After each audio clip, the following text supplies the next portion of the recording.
si Neil. At ako si Dolan Reynolds. Magandang hapon, kababayan! Ang pag-uusapan natin ngayon ay Digmaang Nakalimutan! Magandang araw mga kababayan!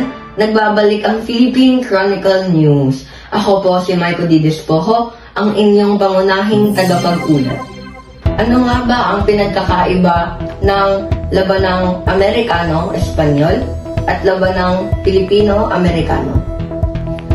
Ang aspeto nito, ang labanang Pilipino-Amerikano at ang labanang Amerikano-Espanyol ay nagsimula at nagbukas noong 1899 hanggang 1802, pero ang labanang Pilipino-Amerikano ay ipinagpatuloy hanggang 1913. Ang panahon na nangyari sa labanang Amerikano-Espanyol, 1898. Pangunahing dahilan. Ang pangunahing dahilan ng labanang Pilipino-Amerikano ay ang pagpapatuloy ng kolonyalismo ng Amerika sa Pilipinas.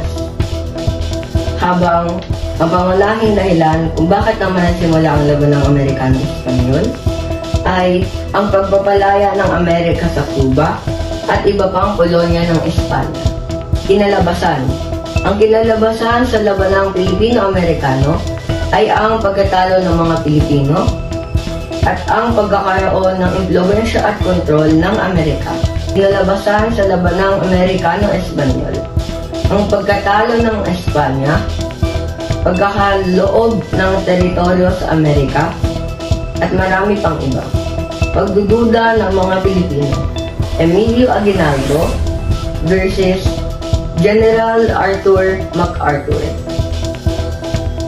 Sa labanang Amerikano-Espanyol naman, Commodore George Dewey at General Emilio Aguinaldo. Forma ng laban. Ang forma ng laban ng labanang Pilipino-Amerikano ay ang gerilya at digmaang partisino o tinatawag natin bilang asymmetrical warfare. Habang ang forma ng laban ng labanang Amerikano-Espanyol ay malalaking digmaan sa dapat at ilang labanan sa lupa. Benevolent assimilation. Isang mapaggunwaring paglingap. Pinatupad ng Estados Unidos ang benevolent assimilation ni Pangulong McKinley, isang patakaran na naglalayong ipakita ang kanilang pananakop bilang isang positibong hakbang. Sa pamamagitan nito, sinikap nilang magtayo ng infrastruktura, magbigay ng edukasyon, at gawing moderno ang Pilipinas. Ngunit, hindi lahat ng Pilipino ay sumang-ayon dito.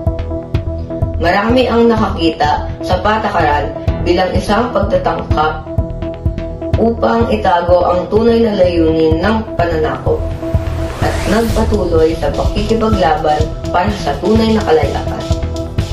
Water torture, isang madilim na mukha ng pananakop. Isa sa mga pinakamadilim na bahagi ng pananakop ay ang paggamit ng water torture o mas kilala bilang water cure. Ito ay isang brutal na paraan ng pagpapahirap kung saan ang biktima ay pinaiinom ng malaking dami ng tubig upang pilitin sila magbigay ng impormasyon. Ang biktima ay pinahihiga at pinipigilan habang pinupwersa silang uminom.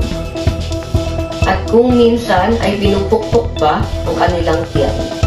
Kinondera ito bilang isang hindi makataong paglabag sa karapatang pantao.